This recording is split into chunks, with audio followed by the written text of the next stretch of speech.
Today, I want to talk about something that I've experienced personally and that I know that many of you might be able to relate to. I'm going to share why I underestimated my skills after leaving medicine and how it can happen to just about anyone, even the most skilled and accomplished person.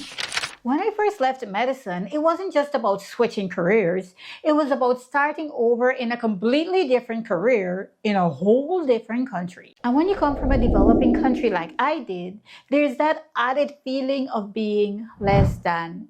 Because let's face it, the developed countries often don't value our experiences or accomplishments. And when you start sending out those applications and you're facing rejection after rejection, it hits hard. And then suddenly, you're not just fighting for a job, you're fighting against your own doubts and insecurities. Rejection is something that many of us avoid like a plague. As professionals, we're trained to succeed and only succeed. We're taught to be perfect, to always have answers, to always be in control. But when we're in uncharted territory, rejection hits harder and you don't know how to handle it. I remember getting a ton of no's after applying for job after job, and each rejection made me feel a little smaller each and every time. I felt like my skills were no longer valuable, even though I was previously very confident in my skills. But the truth is, when you're facing something unknown and you're not immediately succeeding, you start to question everything. As psychologist Dr. Tara Swart says, your brain doesn't know how to deal with failure, and it makes you believe that you've lost something that you once had.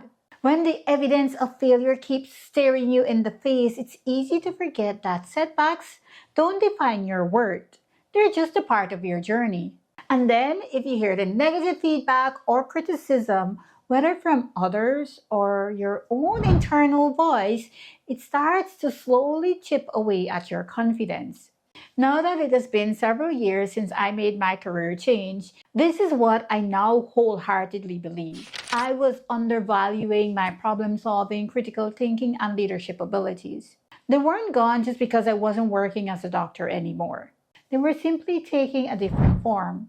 The truth is, the transition period can feel like a lifetime, even if it's only a few months.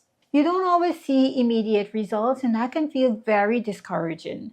But here's something I wish someone had told me back then. The discomfort is part of the process. In fact, author Brené Brown says, the discomfort is where the magic happens. The time it takes to adjust is a reflection of your growth. It's not a sign that you're failing. It's a part of finding your new rhythm, your new self, and realizing that the skills you once thought were confined to a specific job or industry can serve you in so many other ways. And the beautiful part is that this discomfort doesn't last forever. You begin to rebuild your confidence, piece by piece, skill by skill. You recognize that your capabilities haven't disappeared, they're just transformed. So if you're feeling like I did and you're undervaluing your skills and doubting your worth after a career change, I want you to know that you are not alone. Give yourself grace and understand that it takes time. And remember that setbacks are just stepping stones. Your skills are just as valuable, just as relevant, and your journey is unfolding exactly as it's meant to. So how did I get through it? Well, it took one step at a time, one day at a time. I learned to focus on my transferable skills. I learned to see rejection not as the end of the road, but as a part of the process of finding where I truly belong. And now I'm less afraid to take new opportunities simply because I'm not so afraid of being rejected and of failing. Because I'm only human, and I realize that if I fail and if I'm rejected, maybe it's just God's way of telling me that I'm not ready yet, or He has something even bigger and better in store for me. And now to wrap up with this quote from the famous author Maya Angelou, we may encounter many defeats, but we must never be defeated. So I want to encourage you, despite your defeats, never be defeated.